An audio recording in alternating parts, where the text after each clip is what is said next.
Yo, what is going on, everyone? My name is Nick, or the Notorious Fantasy, and in today's video, we're going to be predicting how the first round is going to go of 2024 fantasy football drafts. This is the post-NFL draft edition. Now, this video is being recorded in April, right? It's not even May yet. It's not June, July, or August. So things are going to change drastically, potentially, from right now all the way up until you do your actual fantasy football draft in late August or early September. So take these takes, take what I say with a grain of salt. But as we are sitting right now, this is how I believe the first 12 picks of fantasy football drafts will go in 2024. If you do end up enjoying today's video, please make sure that you hit that subscribe button down below. And while you're down there, whether you are new to the channel or not, make sure you guys leave a like on today's video. It would help me out a ton. If you want to follow me on Twitter, please do so at NotoriousFantasy. So without further ado, let's get into predicting the first round of 2024 fantasy football draft. So at the number 1 overall pick, I do think there are multiple ways that you can go with the number 1 overall pick. So to me, if you're going running back, it is without a doubt Christian McCaffrey. And if you don't want to go running back, then is where things start to open up a little bit, right? You could talk yourself into Tyreek Hill. You could talk yourself into Justin Jefferson or CeeDee Lamb. If I'm being completely honest with you, I think where we're sitting right now, there are 4 different players that I would consider taking number 1 overall. Now, as we are sitting right now, my preference would be to go with Christian McCaffrey. I think locking down the best running back in the NFL at the 101 is the way that I would go. Now, Christian McCaffrey, as long as he doesn't get hurt, knock on wood, is essentially one of the safest bets every single year in fantasy football. This guy is not only dominant in running the football, this guy also is one of the best, if not the best, pass-catching running back in the National Football League. Last year, it was the running back 1 in PPR and the running back 1 in PPR points per game. There are some rumors about maybe Deebo Samuel or Brandon Ayuk getting traded, and if that is the case, while they did draft a wide receiver in the draft, I do think that it is very plausible that with the exit of either Deebo, more likely to be Deebo, or Ayuk, that maybe we see Christian McCaffrey even more involved than normal in the receiving game, and he is already very involved in the receiving game. So last year, running back 1 in PPR, running back 1 in PPR points per game,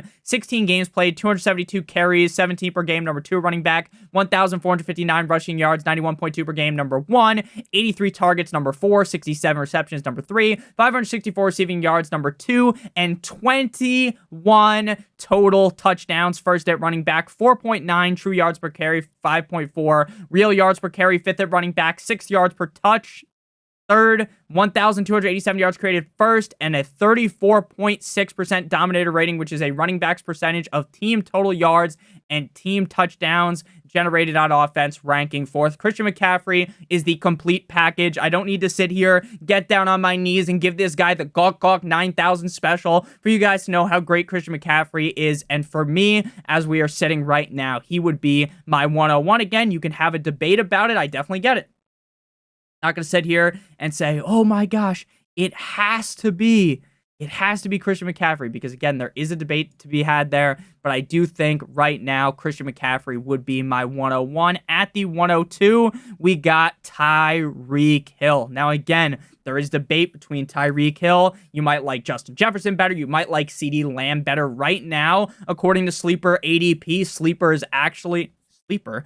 Tyreek Hill is not the number 1 wide receiver on there. He's not even the number 1 overall pick. Christian McCaffrey isn't either. It is actually CeeDee Lamb. Again, looking at ADPs in April, nothing is sticky right now, right? But I do think that these are going to be, unless there's an injury, again, knock on wood, the unanimous top 4 picks in maybe a different order than what we have right now. But I do think these will be the top 4 guys.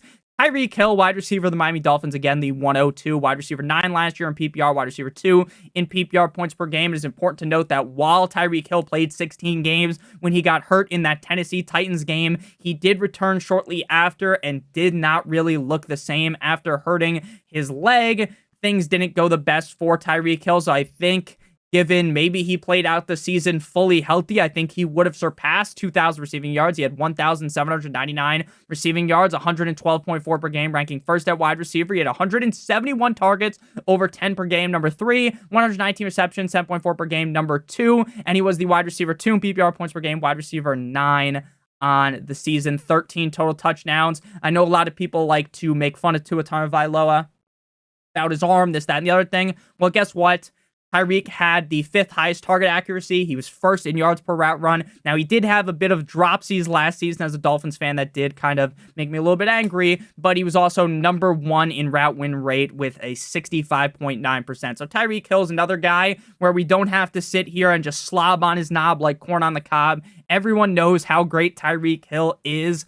I would draft him as the number 1 wide receiver. I still think the Miami Dolphins, Tua Tagovailoa, are locked in on throwing the ball and force-feeding it to Tyreek Hill, and I think Tyreek Hill is going to have yet another huge season. At number 3, we got another wide receiver, and for me, that is going to be Justin Jefferson. Now, Justin Jefferson is a guy that is going from what I would describe as one of the safer quarterbacks in the NFL. Now, I'm not trying to say that Kirk Cousins is the best quarterback in the NFL, but you kind of just know what you're getting out of Kirk Cousins.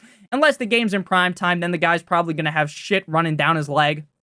But in most games, Kirk Cousins, you know what you're getting out of him, right? He's going to be solid, and he's going to throw the ball a bunch to Mr. Justin Jefferson. Now, Justin Jefferson did miss time last season playing in just 10 total games, which hurt his finish in PPR. He was the wide receiver 33 in PPR, but that's why we look at points per game. He was number 5 in PPR points per game, 10 targets per game. He had 100 total targets, 35th at wide receiver, 58 receptions, 31st. He had 1,074 receiving yards, 107.4 per game, number 19, and 5 total touchdowns, 29th at wide receiver. And even with Kirk Cousins being relatively reliable, he still was just 69th in target accuracy. But again, Kirk Cousins also did end up getting hurt last season. 2.95 yards per route run, 4th, 6th in yards per target, and 13th in yards per reception. Now, while I am unsure right now, again, it's April,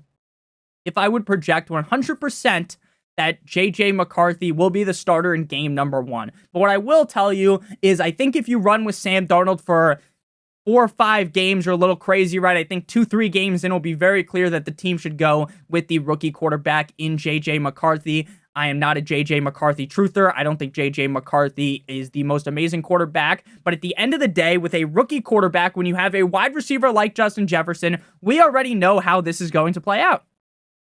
Justin Jefferson is going to get force-fed the ball all game long. You can make the argument that Justin Jefferson is the most talented, the best wide receiver in the National Football League. And to me, again, he is very easy. Like, it is just very exciting to click the draft button on Justin Jefferson, getting him as a top 3 player. At number 4, we kind of close off that tier, right, of guys that I really feel like could be the number 1 overall pick, and that is going to be CeeDee Lamb. Now, CeeDee Lamb was the wide receiver 1 in PPR last season, the wide receiver 1 in PPR points per game, though I will note, I think that if Tyreek Hill did not end up getting hurt, he would have been the head honcho at number 1 overall. 16 games played for CeeDee, 181 targets, number 1 at wide receiver, 135 receptions, number 1, 1,749 receiving yards, number 2, and 14 total touchdowns, number 1. A lot of people also like to throw stones at Dak Prescott. Now, I'm not some Dak Prescott truther either, but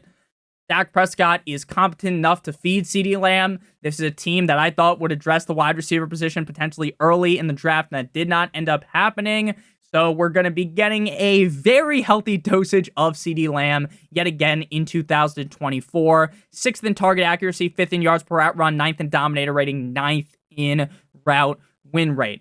Again, with all of these top 4 guys, we don't have to sit here spending 5 minutes per pick. You don't need 5 minutes as to why you should love CeeDee Lamb. If you're new to fantasy football, Google CeeDee Lamb highlights. You don't even have to watch the real tape. You don't have to watch the all 22. Just throw that on. And then you might feel some blood flow going downstairs and you realize, wow, man, the CeeDee Lamb guy's really good. So CeeDee Lamb, my 4th overall pick. How I'm predicting things will go. early in 2024. At number 5, we are going to switch things up here. We are going to go to the running back position. Now, right now, the number 1 running back, according to ADP, is actually Bijan Robinson, but we are going to go with the second highest running back in ADP on Sleeper, and that is going to be Breece Hall of the New York Jumbo Jets. Now, Breece Hall is incredibly interesting because Breece Hall was able to dominate 50 Shades of Grey style chains and whips without Aaron Rodgers, right? Aaron Rodgers gets hurt 47 seconds into the NFL season, right? And then they go with Zach Wilson. There's other quarterbacks that are absolute certified bums playing quarterback, and still Breece Hall was a top 5 running back in fantasy football. He's the running back 6 in PPR points per game, number 2 in PPR, and this was with an offensive line that was essentially a turnstile. This is with an offensive line that got Aaron Rodgers fucking murdered, right? 223 carries, 13.1 per game, number 14 at running back. He had almost 1,000 rushing yards, 994, 13th at running back, 95 targets first, 76 receptions first. Again, something very underrated about his game. I don't really see a lot of people talking about it. Breece Hall is a phenomenal pass-catching running back, 591 receiving yards, first at running back, 9 total touchdowns. 12th, I think the total touchdown number will greatly increase if Aaron Rodgers is able to stay healthy and with a better offensive line. Again, this was a turnstile offensive line. It's like one of those turnstiles that you see in like New York City when you go to ride the subway. And you know how New York City, not everyone pays for it. Some people just jump over it. That's what people were doing to the offensive line. They were legitimately sodomizing the offensive line. So I fully believe Breece Hall this year will be given a much better chance to succeed. And he already succeeded last season with very little. 11th in yards per touch, 30 yards per created, first in dominator rating. I believe very heavily in Breece Hall. I think Breece Hall is definitely a top 6 fantasy football pick, but I think there is reason to debate between him and Bijan Robinson. Again, how healthy will Aaron Rodgers be when he comes back could impact Breece Hall, right? If Aaron Rodgers doesn't look as great as I think he potentially could, that could impact Breece Hall from hitting his apex as the number 1 running back, surpassing Christian McCaffrey as the running back number 1. But I think even if Aaron Rodgers doesn't come back guns a-blazing, right, as good as we think he might be, I still think Breece Hall is a shoo-in to be a top 3, top 5 running back. At number 6, we're going to go with Bijan Robinson. Now, the Atlanta Falcons, when they were drafting in the first round, they essentially said, fuck whatever everyone thought, right? No one thought they were going to go quarterback. They go ahead and draft a quarterback that is 8,000 years old, right? They go ahead and draft a quarterback that no one thought that they were going to do after giving Kirk Cousins a fat contract. They backed the Brinks truck up and unloaded it. They gave him a comically large-sized check, but it don't matter. Obviously, it's going to be Kirk Cousins for 2024, assuming he stays healthy, knock on wood. And now we will get to see what we actually want out of Bijan Robinson. We see the head coach, the certified stooge of the Atlanta Falcons, get sent packing. So now we finally get to see what Bijan Robinson will be like with hopefully a competent coach.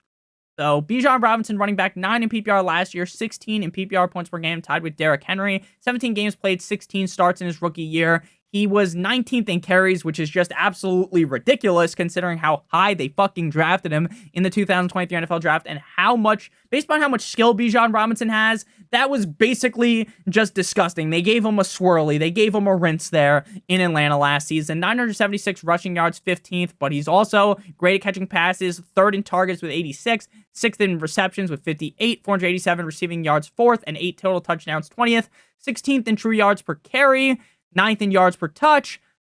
He ranked 5th in yards created. I try not to say to sound like an idiot in these videos.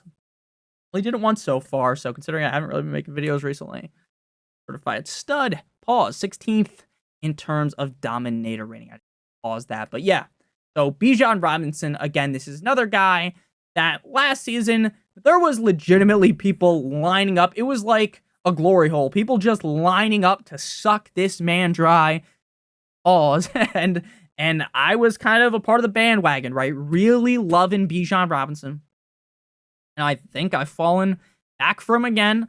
I think that this Atlanta offense with Kirk Cousins should be very solid. This should be a much better offense than what we saw with the certified bums playing quarterback for Atlanta last year. So I'm very excited about Bijan Robinson at number 6. At number 7, we dive back into the wide receiver position. Now, something you guys are going to note is that in this draft, we are not going to take a tight end in the first round. It seemed like Travis Kelce has kind of been a staple inside of the first round over the last couple of years, but I honestly think that this season, I can't stomach taking him in the first round. I just can't. Now, could Travis Kelce pay off as a first round pick? Yes. He 100% can. They just gave him a couple of minutes ago as I'm recording this, a 2-year contract extension, right? He makes a lot of money. He's amazing. I love Travis Kelce, but I'm not taking him in the first round. Let me know in the comment section what you guys think. Are you willing to take Travis Kelce in the first round? I'm not doing that this season again. Could he be the dominant number 1 tight end again? Yes. Could he be worthy of a first round pick? Yes. But it seems like he's fallen to the second, the third round in some drafts, and I'm just much more excited to take him there. That's just all I'll say about that for now. So number 7, if you already were looking at the screen, if I'm not chilling in your pocket, then you would have seen that Amon-Ra St. Brown is my 7th overall pick of the Detroit Lions. We just talked about how Travis Kelce got paid. Amon-Ra St. Brown also got a hefty bag recently as well. Wide receiver 4 in PPR, wide receiver 3 in PPR points per game, 16 games played, 5th in targets, 2nd in receptions, 3rd in receiving yards, 5th in total touchdowns, 8th in target accuracy, 7th in yards per route run, 12th in true catch rate, and 5th in contested catch percentage. Amon-Ra St. Brown is another one of those guys where, to me, if you are selecting them in the first round, you know exactly what you are getting. This is a guy that another guy people like to throw stones at Jared Goff. Again, I like Jared Goff. I think he's a funny guy. I think he's a decent enough quarterback. He doesn't need to be like Amon-Ra St. Brown doesn't need Patrick Mahomes. He doesn't need Joe Burrow. He does not need Josh Allen. He doesn't need whatever quarterback you want to put on this pedestal as the number 1 guy. He does not need the number 1 quarterback to succeed. This is an offense that under Dan Campbell is going to do some crazy stuff. This is an offense that is going to force feed. And we've used this term a bunch, but it's true in the first round. All these wide receivers, Tyreek, Justin Jefferson, CeeDee Lamb, Amon-Ra St. Brown, these are guys that are going to get a boatload of targets every single game. Very reliable game in and game out. And I think there's going to be yet another year where Amon-Ra St. Brown is the top 5 guy. I would be pretty shocked if he fell outside of the top 10 again without injury. To me, he feels like a very surefire pick in the middle of the first round, and there are going to be leagues where you can get him even further back because we talk about this all offseason, and we're going to continue to do it. Well, this is what I think is going to happen. Well, I think a lot of leagues last year were a lot more, even the more casual leagues, right? The water cooler leagues, your leagues with your aunts, your uncles, the family leagues, the ones with your friends that half watch football, they half got a thumb up their ass while they're watching, right? This is going to be more wide receiver heavy. Now, there's still going to be leagues where Patrick Mahomes goes in the first round. There's going to be leagues where it's running back heavy. So Amon-Ra St. Brown might even be an end of the first round pick in those leagues. I shouldn't have to say this, but there are going to be newer fantasy football players that watch this. Drafting a quarterback in the first round is a surefire way, in my opinion, to really hurt the value of your team. Now, you can win your league drafting a fucking kicker, drafting a defense in the first round, right? But that's not the best way to go about things. So at number 8, we're going to go back with the wide receiver position, and we are going to go with Jahmyr Chase. Now, there's talks about T. Higgins getting traded. Will that happen? Will that not happen? I'm not sure, right? Seems like Hendrickson is going to get traded, but again, who knows? Regardless of if Higgins is there or Higgins is not there, Jahmyr Chase is another one of these guys that is the head of the table. Shout out Roman Reigns. That is one of the best receivers in the National Football League. Joe Burrow, Joe Shiesty gets hurt last season. Now, Joe Burrow's been a guy that you might want to throw the injury-prone tag on. Now, I'm not going to do that, but that is something that does kind of worry me about Jahmyr Chase, that Joe Burrow hasn't been able to stay healthy. But again, sometimes thinking that way can make an ass out of you and me, right? Making the assumption that the guy's going to get hurt. Like, Tua's going to get hurt again. Tua plays every game, right? Joe Burrow's going to get hurt again. Joe Burrow could easily play every single game. Again, Ja'Marr Chase is an upper echelon wide receiver. Wide receiver 11 last year in PPR, 12 in points per game, 16 games played, number 11 in targets, number 11 in receptions, 12th in receiving yards, 18th in total touchdowns, 9th in target separation, 16th in yards per team pass attempt. If you guys remember last season, the Cincinnati Bengals came out the gate looking terrible. They literally looked putrid. It was almost shocking how bad the Bengals were. It really was. The Bengals were a team that was a laughingstock in the NFL, and then they started to figure it out, and then Joe Burrow got hurt. So while Ja'Marr Chase's stats last season look lackluster, while this doesn't look like a guy, if you just call a spade, right? If you try to just look at the stats aren't everything. You have to look into the situation. We talk about it with Tyreek. Tyreek gets hurt, and then his stats plummet, right? Joe Burrow came into the season hurt, then he gets hurt. The team looks like shit at the beginning of the year. Ja'Marr Chase, if you just think that Ja'Marr Chase is going to do what he did last season, right? If you just look at last season, we bring up last season's stats, but you're going to be very wrong.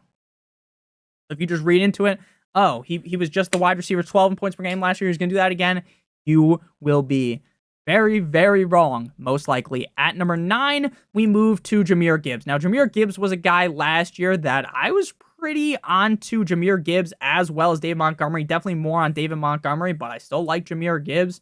And, you know, early on, it was kind of feeling like we were getting teased, right? Like our balls were getting fondled a little bit, but we weren't, you know, we were using just the tip technique with Jahmyr Gibbs, right? We weren't getting all the way in there. But as the season progressed, we started to see a lot more of Jahmyr Gibbs.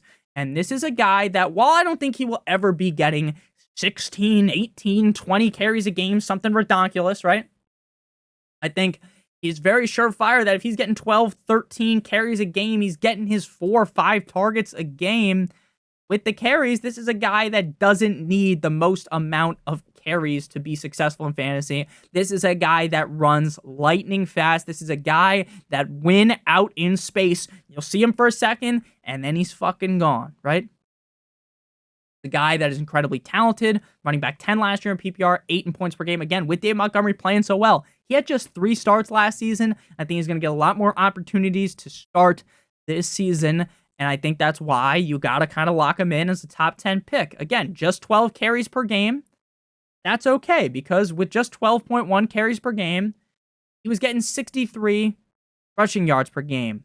945 total rushing yards, 17th. But again, the big kicker here would be the targets. 4.7 targets per game, 8th. 3.5 receptions per game, 9th. 316 receiving yards, 16th. And 11 total touchdowns, 9th. He was 7th in true yards per carry, 22nd in yards per touch, 24th in yards created.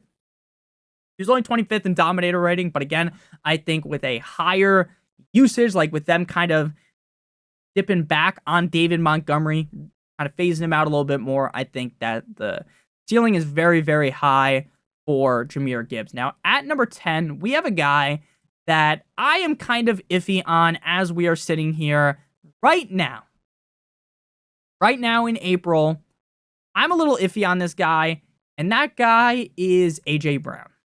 Now, I'm not iffy because I think that A.J. Brown is a bad wide receiver by any means, right? I'm not going to sit here and pretend like I think A.J. Brown is terrible, but what I will say is that game in and game out, I think he will probably end up being the least consistent out of every single player we have talked about thus far. Now, it's not just because Devontae Smith is there, but it is because of the fact that the touchdowns are very finicky with A.J. Brown. I think we're going to be seeing a lot less tush pushes now with Jason Kelce gone in Philadelphia, but I still think they're going to try to do it. I still think they're going to be pretty successful. Not getting as much opportunities closer to the goal line. You kind of know what's going to happen with the goal line. They also have Saquon Barkley there now as well. So again, this is not to be some hit piece on A.J. Brown.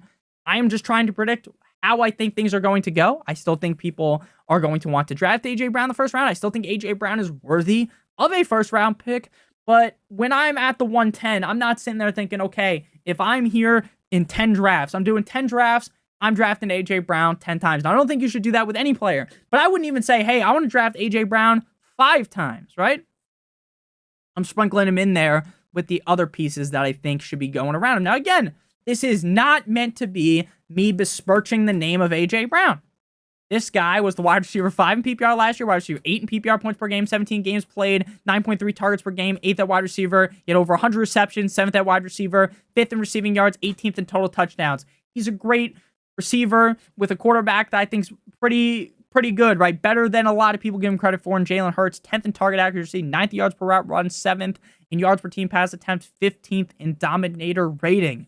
I think adding Saquon Barkley, I still really do think Jalen Hurts is going to look to check the ball down to him. And I don't think A.J. Brown is going to be a bust by any means. But based on how I'm sitting here right now, I'm just telling you that if I'm 10th overall, I'm not sitting there thinking I have to draft A.J. Brown. If I'm at the 107, right, where Amon-Ra St. Brown is, and the draft falls the way that Amon-Ra St. Brown is sitting there at number 7 overall, I am legitimately, if I'm drafting in real life, I'm running to the board, slapping the sticker on there, right? I'm drafting him in 4 seconds with my mouse if I'm doing it on the computer. A.J. Brown, there's a lot more in my mind going around, like the little hamster is running on the wheel inside my brain. I'm thinking a lot more around the pick of A.J. Brown. At number 11, we got Puka Nacua, who I definitely considered, shout out Danny, I definitely considered drafting Puka Nacua ahead of A.J. Brown. Now, some people will be nervous about Puka Nacua because, oh my gosh, Nick, don't you know they still have Cooper Kupp? Don't you know they still have this amazing wide receiver? I agree, they still got him, right? He's not gone. And go bye-bye. But Puka Nacua is that guy. He's that dude. I started to talk myself into Puka towards the end of last season. I'm not going to sit here and claim that I was banging the drum for him. If you want to know someone I was banging the drum for last season, it was Nico Collins. I was riding the Nico Collins bandwagon all aboard. Choo-choo. I was the fucking conductor from I don't even know, probably before May. Probably before the NFL draft in April. I was riding the Nico Collins wave. I wasn't as big on Puka Nacua. Definitely not early on, but as we got closer and closer to your actual fantasy football drafts, I kind of did start to talk myself into them. But again, I'm not going to sit here and have some metaphorical stolen fantasy valor, right? And say that I was all over the bandwagon, because I was not. But Puka, man, oh man, this guy can play football. Now, I don't want to say what you want about Matthew Stafford, because I still think Matthew Stafford's good. But let's be honest, this isn't Matthew Stafford from when he hoisted the Lombardi, right? At least I don't think so. Maybe you think so, but I don't think so, right? So I'll say it. Say what you want about Matthew Stafford. But Puka Nacua is a fucking beast. He's an animal. Wide receiver 4 last year in PPR, 6th in PPR points per game. 7th in targets, 17 games played, 8th in receptions, 4th in receiving yards. Now the touchdowns were not there. He only scored 6. He had a 6.9 target accuracy. Very nice. I like. 33rd at wide receiver. He was 6th in yards per out run, 9th in yards per team pass attempt, and 26th in dominator rating. I know they got Kyren Williams, and that's going to be very frustrating on the goal line for Puka Nacua. Again, this guy passes every test. Look at the stats, you get erect. Watch the tape, you get erect, right? So Puka Nacua is that guy. Is in an offense that, again, while Matthew Stafford, in your mind, might be dwindling in terms of skill set. Again, I'm not going to sit here and pretend Stafford is still top of his game. I still do think that Puka Nacua is clearly a first-round pick. Final first-round pick. Going back to the running backs, and we're going to go with Saquon Barkley. Now, Saquon Barkley's current ADP on Sleeper is 27. Caring about Sleeper ADP in April, May is fucking crazy, but I will just mention it, right? Guys going above him, Kyren, Jonathan Taylor, Devin, 2 chains, and then we got Saquon Barkley at 27. Kyren does concern me slightly because they did draft a running back, but, I mean, I still think that Kyren's going to have a good season, so I'm not trying to sit here and besmirch the good name of Kyren Williams, but, if I'm trying to predict my confidence level in those two guys, I do feel a little bit more confident right now in Saquon Barkley compared to Kyren Williams, and that is what will lead to putting Saquon Barkley as a first rounder instead of Kyren Williams right now. Now, Saquon Barkley goes from the Giants to the Philadelphia Eagles.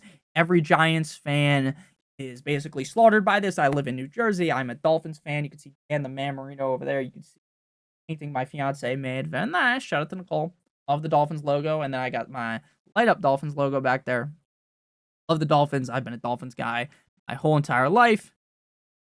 I live in New Jersey, so there's a lot of Giants fans, a lot of Jets fans that I know. They were basically, it was a backstab on the fact that Saquon Barkley went to the Eagles in their mind. Now, Saquon didn't have a great year last year. Running back 13 in PPR, 9 in points per game. He played in 14 games. He was 8th in carries, 16th in rushing yards, 15th in targets, 20th in receptions with 41, 20th in receiving yards, and 11th in total touchdowns, right? He didn't have a great true yards per carry year, 51st. He was 3rd in dominator rating, though, 18th yards rated, and then 15th in breakaway run rate. So while Saquon Barkley had a down year, you have to use context in fantasy football. Context is key. I think I learned that in like English, maybe in maybe middle school. It's like text is key, right? It really is in fantasy football, because while Saquon Barkley didn't look like the Saquon Barkley you're used to, you can blame a lot of things. You can blame the fact that Daniel Jones sucked. You can blame the fact that a lot of the quarterbacks there sucked. You can blame the fact that the offensive line was a disaster.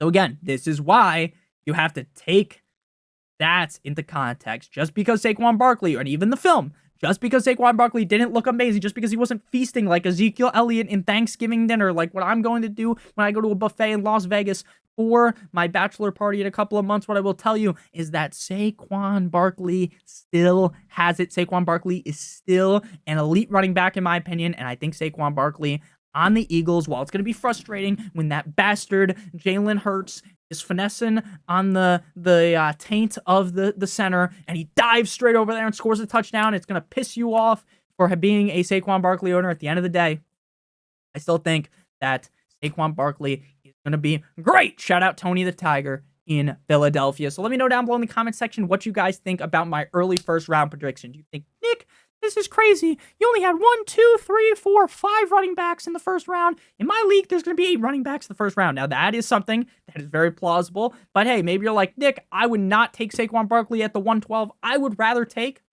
Tyron, A-Chain.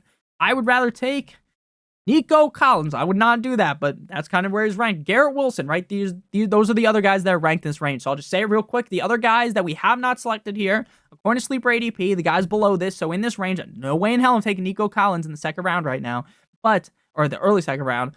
Garrett Wilson, Nico Collins, Kyron Williams, Wiki, DJ Moore, Jonathan Taylor, Devontae Adams, Devin A-Chain, Josh Allen, Brandon Ayuk, Chris Olave, Jalen Waddle, Rashee Rice, but this ADP clearly hasn't been updated recently. Rashee Rice might be going to jail. He might be locked up. Don't let me out. So thank you guys all so much for watching. I love you guys all deep down in my heart. I'm very excited to start making content again. I know this video was a little bit long. We probably could have made it shorter, but there's going to be multiple versions of this video coming out as the off season goes along.